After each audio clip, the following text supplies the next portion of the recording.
नमस्कार। जीएसटी 2026 के इन नए अपडेट्स पर इस खास चर्चा में आपका स्वागत है। आज हम उन बड़े बदलावों को डीकोड करने वाले हैं जिन्होंने पूरे टैक्स सिस्टम को पूरी तरह से हिलाकर रख दिया है। तो चलिए सीधे शुरू करते हैं। बिल्कुल। और देखिए, ये एक्सप्लेनर हर उस बिजनेस के लिए जरूरी है जो इंडिया में ऑपरेट कर रहा है। अब वो जमाना गया जब पोर्टल पर छोटी-मोटी गलतियों के लिए बस एक सॉफ्ट वार्निंग मिल जाती थी और काम चल जाता था। अब मैनुअल छूट खत्म हो चुकी है और एक बहुत ही सख्त ऑटोमेटेड कंप्लायंस का दौर शुरू हो चुका है। और यहीं पर एक बहुत बड़ा सवाल आता है, क्या इंडियन बिजनेसेस इस सख्त और ऑटोमेटेड टैक्स कंप्लायंस के लिए सच में तैयार हैं? क्योंकि पोर्टल पर जो थोड़ी बहुत आज़ादी मिलती थी ना, वो अब तेजी से गायब हो रही है। एकदम सही पॉइंट पकड़ा आपने। अब कंप्लायंस को हल्के में बिल्कुल नहीं लिया जा सकता। दरअसल अब जीएसटी पोर्टल का एआई यानी आर्टिफिशियल इंटेलिजेंस पूरी तरह से एक्टिव हो गया है। अगर फाइलिंग में थोड़ी सी भी गड़बड़ी हुई तो एआई अब उसे तुरंत ब्लॉक कर रहा है। अब कोई छूट नहीं मिलेगी। इस कॉम्प्लेक्स कानून को आसान भाषा में समझने के लिए हमने इस चर्चा को 5 हिस्सों में बांटा है। पहला, स्ट्रिक्ट पोर्टल वैलिडेशंस। दूसरा, द 3-year टाइम बार। तीसरा, न्यू रेट्स एंड स्लैब्स। चौथा, डिस्प्यूट्स एंड ट्रिब्यूनल्स। और आखिर में सबसे जरूरी, एक कंप्लायंस चेकलिस्ट। चलिए सीधे अपने पहले टॉपिक पर चलते हैं, स्ट्रिक्ट पोर्टल वैलिडेशंस, यानी सिस्टम के साथ होने वाले किसी भी जुगाड़ का अब द एंड। टेक्निकली देखा जाए तो ये शिफ्ट बहुत मैसिव है। पहले क्या होता था, अगर लेजर्स मैच नहीं करते थे तो पोर्टल बस एक वार्निंग देता था, पर आप जीएसटीआर 3 भी फाइल कर सकते थे। लेकिन अब अगर बैलेंस नेगेटिव है या लिमिट से ज़्यादा आईटीसी क्लेम किया गया है तो फाइलिंग वहीं के वहीं ब्लॉक हो जाएगी। इसको हार्ड स्टॉप कहते हैं। एग्जैक्टली। और इस अंतर को समझना बहुत जरूरी है। बिजनेसेस अब पोर्टल के रेड अलर्ट्स को इग्नोर करके आगे नहीं बढ़ सकते। वो दिन गए जब वार्निंग आई और हमने इग्नोर करके रिटर्न फाइल कर दिया। अब सिस्टम आपको आगे बढ़ने ही नहीं देगा। इसी से जुड़ा एक नया टेक्निकल टर्म सामने आया है, ECRS, यानी electronic credit reversal and reclaimed statement. अब अगर फाइलिंग ब्लॉक होने से बचना है तो इस ECRS लेजर का बैलेंस आपके GSTR 3B के टेबल 4D1 में क्लेम किए गए ITC से एकदम मैच होना ही चाहिए। इसको सिंपल शब्दों में कहें तो MSMEs के लिए एक क्लियर वार्निंग है। GSTR 3B फाइल करने बैठे हैं, उससे पहले अपना ITC पूरी तरह से रिकंसाइल कर लीजिए, वरना पोर्टल आपको फाइल ही नहीं करने देगा। और हाँ, ये सख्ती सिर्फ लेजर्स तक सीमित नहीं है। एक छोटी सी चीज लगती है ना, बैंक डिटेल्स। लेकिन अगर जीएसटी प्रोफाइल में आपकी बैंक डिटेल्स मिसिंग है तो रजिस्ट्रेशन तुरंत और ऑटोमेटिकली सस्पेंड हो जाएगा। मतलब बिजनेस वहीं ठप। ना तो रिटर्न फाइल होंगे और ना ही ई-वे बिल जनरेट होगा। सही कहा। चलिए अब 2026 अपडेट्स के दूसरे फेज की तरफ बढ़ते हैं, द 3-year टाइम बार, यानी जब घड़ी की सुइयां रुक जाती हैं। अब टैक्स पेयर्स को अपने पुराने रिटर्न्स फाइल करने के लिए ज्यादा से ज्यादा 3 साल का वक्त मिलेगा। सिर्फ 3 साल।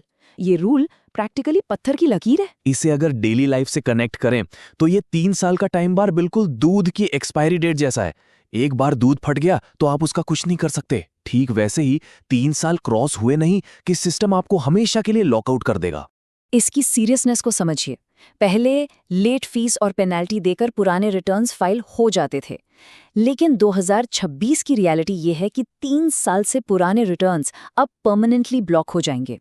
उदाहरण के लिए अक्टूबर 2022 के रिटर्न्स के लिए फाइलिंग के दरवाजे अब हमेशा के लिए बंद हो चुके हैं। और इसका सीधा असर आपकी जेब पर है। जो इनपुट टैक्स क्रेडिट आपने क्लेम नहीं किया वो हमेशा के लिए डूब गया समझो। किसी भी बिजनेस के लिए ये एक बहुत बड़ा फाइनेंशियल झटका हो सकता है। बिल्कुल। चलिए अब उस टॉपिक पर आते हैं जिसका सबसे ज्यादा इंतजार था, नए रेट्स और स्लैब्स, यानी आधिकारिक तौर पर GST 2.0 के नए दौर की शुरुआत। गवर्नमेंट का main focus inverted duty structure की प्रॉब्लम को ठीक करना है, इसलिए उन्होंने इस कॉम्प्लेक्स मल्टी टियर सिस्टम को सिंप्लीफाई किया है। जो 12% और 28% के स्लैब्स थे ना, उन्हें नए फ्रेमवर्क से पूरी तरह हटा दिया गया है। ये एक बहुत बड़ा रिलीफ है मैन्युफैक्चरर्स और रिटेलर्स दोनों के लिए। अब इनवॉइसिंग बहुत आसान हो जाएगी। टैक्स स्लैब्स का जो दिन भर का कंफ्यूजन रहता था वो प्रैक्टिकली खत्म। अगर नए GST 2.0 स्लैब्स को ब्रेक डाउन करें तो पिक्चर एकदम क्लियर है। जरूरी सामानों पर 0%, मेरिट गुड्स पर 5%, स्टैंडर्ड गुड्स पर 18% और लग्जरी या सिन गुड्स पर सीधा 40%। तंबाकू जैसे डीमेरिट गुड्स के लिए ये 40% का रेट काफी स्टीप रखा गया है। और बिजनेसेस को यहाँ ये समझना होगा कि इसका उनकी प्रोडक्ट प्राइसिंग स्ट्रेटजी पर क्या असर पड़ता है। ये 40% का स्लैब सीधा कंपनी के मार्जिन्स और कंज्यूमर प्राइस को हिट करेगा। अब आते हैं हमारे चौथे सेक्शन पर, disputes, penalties and tribunals, the new legal reality. देखिए, सेक्शन 107 और 112 के तहत अब किसी भी अपील के लिए mandatory pre deposit penalty amount 10% fix कर दिया गया है। और ये कोई माइनर अपडेट नहीं है। अगर आप किसी विवाद में अपील करना चाहते हैं तो पहले अपनी जेब से 10% पेनल्टी कैश में जमा करानी पड़ेगी। इससे बिजनेसेस के इमीडिएट कैश फ्लो पर बहुत भारी असर पड़ने वाला है। इसके अलावा कई नए टेक्निकल ट्रैप्स भी हैं। सेक्शन 12B का ट्रैक एंड ट्रेस रूल तोड़ा तो 1 लाख रुपए या 10% टैक्स पेनल्टी लगेगी। सेक्शन 34/2 के तहत क्रेडिट नोट्स पर रेसिपिएंट को ITC रिवर्स करना ही होगा। और सेक्शन 38, उसके अपडेट के बाद तो GSTR 2B अब बस एक साधारण ऑटो जेनरेटेड स्टेटमेंट नहीं रह गया है। इन सभी टेक्निकल पॉइंट्स का मतलब बस एक है, डिजिटल मॉनिटरिंग अब नेक्स्ट लेवल पर है। अगर सप्लायर ने क्रेडिट नोट इशू किया है तो आपको ITC रिवर्स करना ही पड़ेगा, कोई तीसरा रास्ता नहीं है, वरना पेनल्टी कंफर्म है। पर इन सब सख्त रूल्स के बीच एक काफी अच्छी खबर भी है, G-STAT का लॉन्च। इनका जो विजन है, jargon free and digital by default, ये ट्रिब्यूनल सच में MSMEs को लंबे कानूनी चक्करों से निकालकर उनका काफी पैसा और टाइम बचाने वाला है। और सिस्टम पर एक साथ लोड ना पड़े, इसलिए प्रेसिडेंशियल ऑर्डर के तहत इन अपील्स के लिए एक स्टैगर्ड इलेक्ट्रॉनिक फाइलिंग शेड्यूल बनाया गया है। पहले पुराने ऑर्डर्स की अपील होगी, फिर धीरे धीरे आगे बढ़ेंगे। इस स्मार्ट अप्रोच से सिस्टम क्रैश नहीं होगा, जो कि पहले अक्सर अपील फाइलिंग के टाइम हो जाता था। तो चलिए, रूल्स और सेक्शंस तो बहुत हो गए। अब टाइम है इन कॉम्प्लेक्स कानूनों को एक प्रैक्टिकल सर्वाइवल गाइड में बदलने का। बात करते हैं द कंप्लायंस चेकलिस्ट की। ये वो 5 काम हैं जो 2026 में आपको इमीडिएटली करने हैं। स्टेप 1, सस्पेंशन से बचने के लिए पोर्टल पर अपनी बैंक डिटेल्स तुरंत अपडेट करें।